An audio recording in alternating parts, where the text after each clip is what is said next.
पर एक अच्छी बात यह है कि यहाँ के गांव के लोगों में इन मूर्तियों के प्रति काफ़ी ज़्यादा जागरूकता है और वे यहाँ पर भगवान बुद्ध की इन मूर्तियों को भगवान बुद्ध की मान्यता देते हैं और वे एक्सेप्ट कर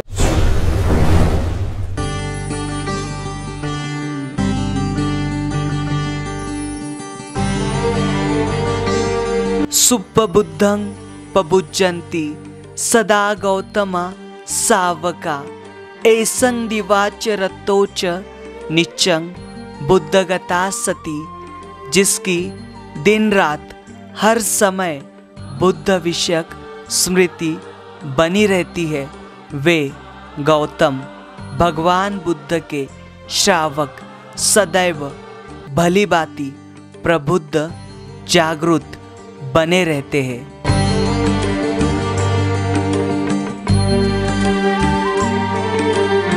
सदियाँ बीत गई है लेकिन सभ्यता वहीं पर है, समय बीत गया है लेकिन रहा वहीं पर है।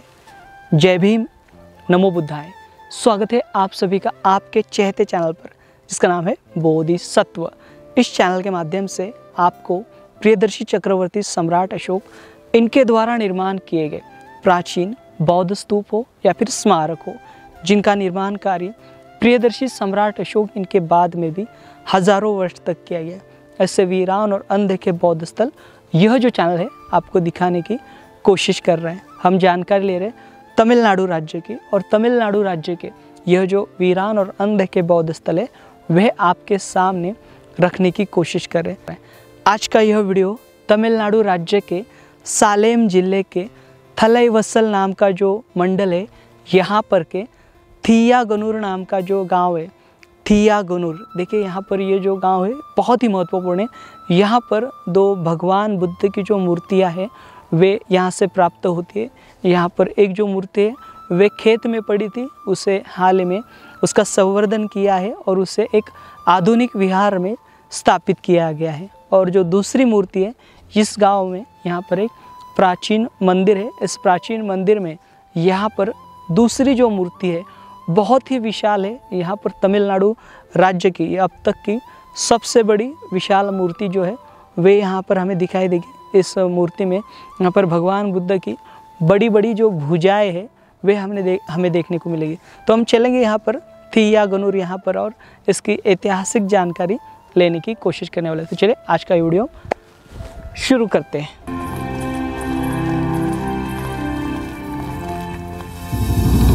थियागनुर यह स्थल सलेम से 80 किलोमीटर की दूरी पर और थलईवसल से 8 किलोमीटर की दूरी पर आराकलूर के पास स्थित है। सन 2012 में पहली बार यहाँ के गवर्नर द्वारा इस क्षेत्र का विकास कार्य हेतु निरीक्षण किया गया था, जब लोगों को यहाँ के मूर्तियों के ऐतिहासिक महत्व और भगवान बुद्ध के बारे में जानकारी मिली। तब उन्होंने इन मूर्तियों को सम्मान देने हेतु निश्चय किया। साथ ही उन्होंने यहाँ के स्थानिक इतिहासकारों से इस मूर्ति के बारे में सलाह ली थी, जिसके कारण उन्हें इस क्षेत्र का प्राचीन महत्व समझ में आया। प्राचीन काल में थलईवसल और आराकलूर वाला क्षेत्र मगधनाडु नाम से जाना जाता था। 28 जून 2013 में जिला गवर्नर श्री के मकरभूषण इनके तात्काल प्रयासों और गांव के स्वयंसेवकों के सहायता से विशाल ध्यान कक्ष का निर्माण कार्य किया गया। वहीं तमिलनाडु में पल्लव इनके शासनकाल में 34 सदी से लेकर 9वीं सदी तक कई सारे विहार और मूर्तियाँ निर्माण की गई थी। उसके बाद चोला शासनकाल में पूरे तमिलनाडु राज्य में बुद्ध मूर्तियाँ शहरों, नगरों, गांवों में 9वीं सदी से लेकर 12वीं सदी तक स्थापित की गई थी। द्रविड़ों की भूमि में प्रथमता थेरवाद, महायान, वज्रयान सहित बौद्ध धम्म की लगभग सभी शाखाओं ने अपनी जड़ें कस ली थी। ईस्वी 8वीं सदी के पश्चात शैव पुनरुत्थान और भक्ति आंदोलन के साथ वैष्णव पुनरुत्थान ने धार्मिक परिवर्तन के एक नए युग की शुरुआत की, जिसमें दक्षिण भारत के तमिल भाषी क्षेत्रों से बौद्ध धम्म लगभग हमेशा के लिए मिटा दिया था।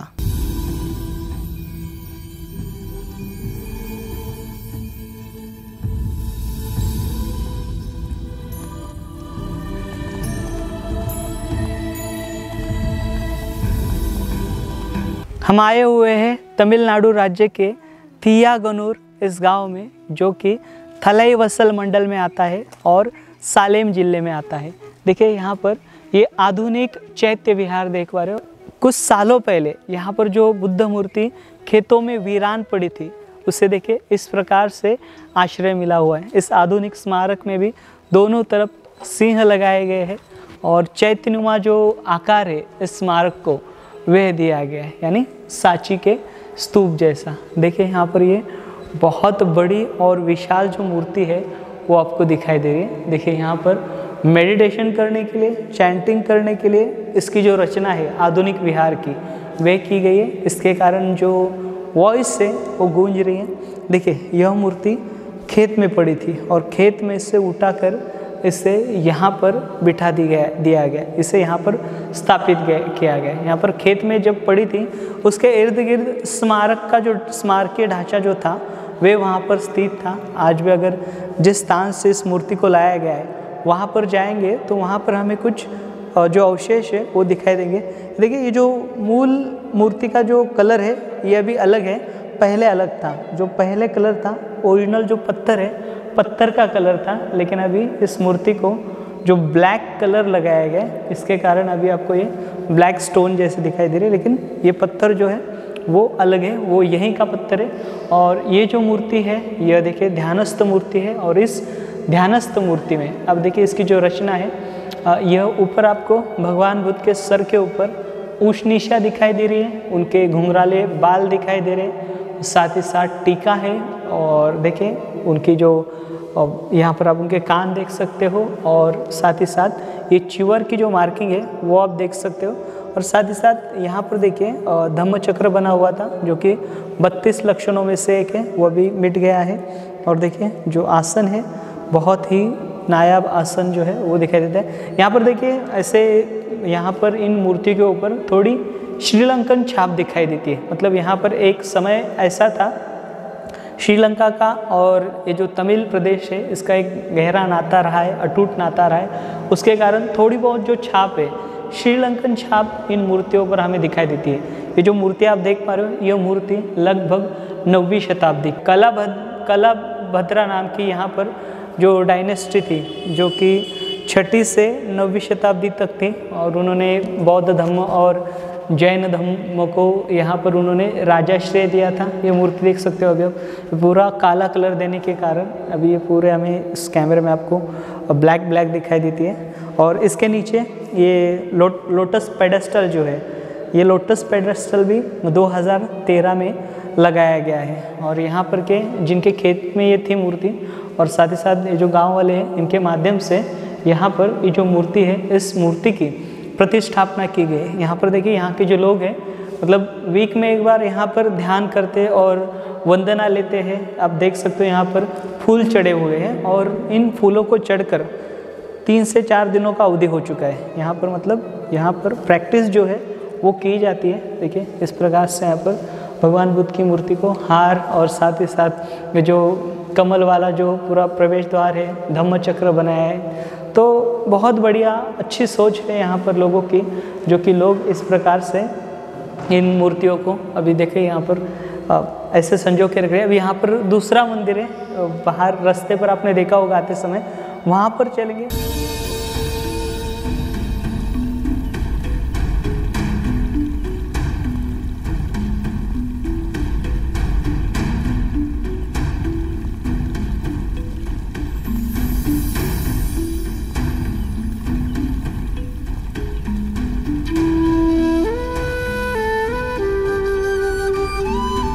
देखिए अभी हम यहाँ पर की दूसरी स्थली पर आए हुए।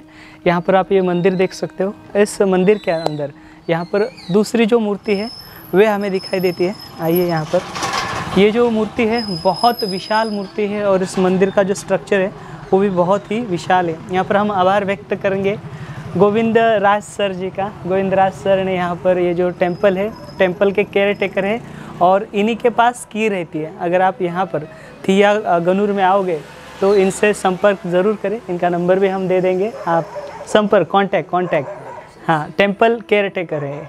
ओके अन्ना। तो देखिए यहाँ पर ये जो स्टैचू है भगवान बुद्ध का, ये जो मंदिर है, इस मंदिर की जो आप ये ढांचा देख पा रहे हो यह भी पुराना है काफ़ी।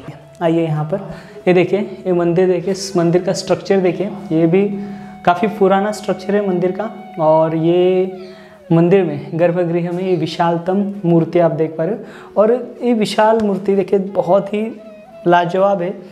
भगवान बुद्ध के सिर के ऊपर यहाँ पर भी आपको उष निशा दिखाई दे रही है, जो कि यहाँ पर देखिए ये जो मूर्तियाँ हैं ऐसे प्रतीत होती है श्रीलंका का जो पूरा प्रभाव है उस समय पर व्यापार के कारण यहाँ पर वो मतलब श्रीलंका के जो लोग हैं यहाँ पर आया जाया करते होंगे, उसके कारण यहाँ पर ये जो प्रभाव है इस फेस के ऊपर वो दिखाई देता है। देखिए घुंघराले बाल और फेस देखिए इनका बहुत ही यूनिक है, बहुत ही नायाब है। और ये जो मूर्ति है थोड़ी सी पीछे ऐसी झुकी हुई है पिछले हिस्से में, क्योंकि देखिए स्ट्रेट नहीं है, थोड़ी सी ऐसे दबी हुई दिखाई देती है।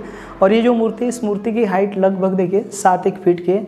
और ये जो मूर्ति है ये भी 9वीं शताब्दी की मूर्ति है और वही स्टोन है जैसे हमने अभी आपको पहले देखा है। इसमें भी आपको देख सकते हैं यहाँ पर भगवान बुद्ध के हाथों के ऊपर यहाँ पर धम्मचक्र बना हुआ है और आधुनिक यहाँ पर बुद्ध मूर्ति रखी हुई है।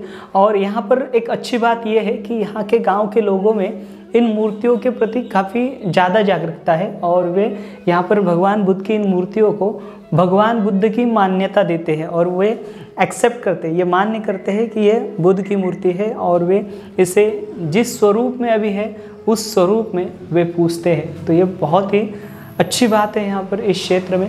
देखिए यहाँ पर आप देख सकते हो मूर्ति का फेस और उनके आईब्रो देखिए, आंखें देखिए, मुंह देखिए और नाक थोड़ा सा डैमेज हुआ है। और पूरी मूर्ति देखिए बहुत ही लाजवाब है।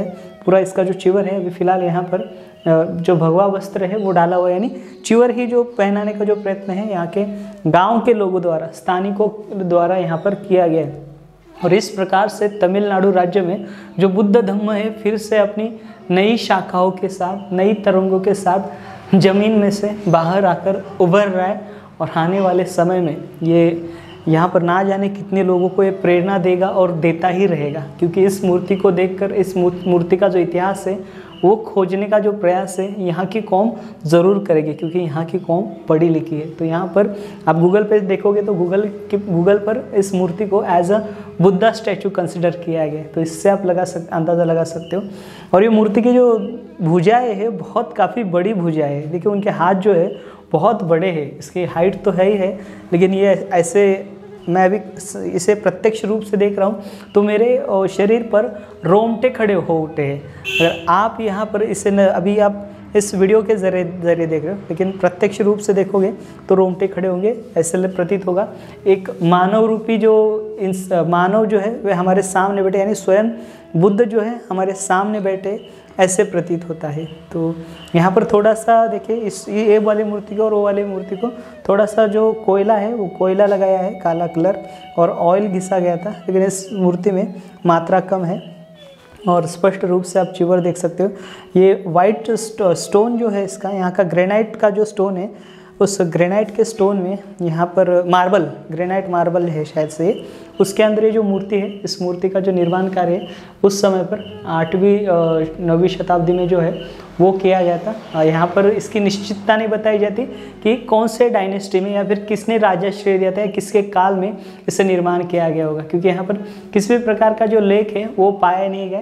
अगर यहाँ पर किसी प्रकार का लेख पाया जाता तो हम यहाँ पर बता सकते थे कि यह जो मूर्ति है, यह मूर्ति किस राजा ने बनाई या फिर कौन से डायनेस्टी द्वारा बनाई गई। आमतौर पर हम देख पाते यहाँ पर कलाभद्रा और साथ ही साथ यहाँ पर चोला का साम्राज्य हुआ करता था, और मतलब चालुक्यों के बाद, और उनके समय पर यहाँ पर कुछ राजाश्रय जो है बुद्ध धर्म और जैनिज्म को मिला है, उसके कारण यहाँ पर बड़ी बड़ी जो मूर्तियाँ हैं वो दिखाई देती है। साथ ही साथ प्रियदर्शी सम्राट अशोक इनके समय पर भी यहाँ पर तमिलनाडु में बुद्ध धर्म फूला फैला था और उसकी शाखाएं जड़ें जो है उन्होंने यहाँ पर ली, इस पूरे क्षेत्र में जमा ली थी। साथ ही बोधि धर्मन जिन्होंने शाओलिन की खोज की वे भी इसी भूमि से आते हैं। और साथ ही साथ बुद्ध घोष हो या बुद्धत्व हो, वे सारे जो है वे इसी भूमि से आते हैं। यानी जिन्होंने पाली में महारत हासिल की है, पाली लिटरेचर में, वे सारे इस भूमि से निगड़ित है। तो आगे आगे हम बहुत ही डीपली जानकारी लेंगे और आपको देने की कोशिश करेंगे। ऐसे ही नायाब शिल्पों के साथ हम आपके सामने हाजिर होते रहेंगे। तब तक आप ख्याल रखें, मिलेंगे अगले वीडियो के साथ, अगली जानकारी के साथ मिलते हैं।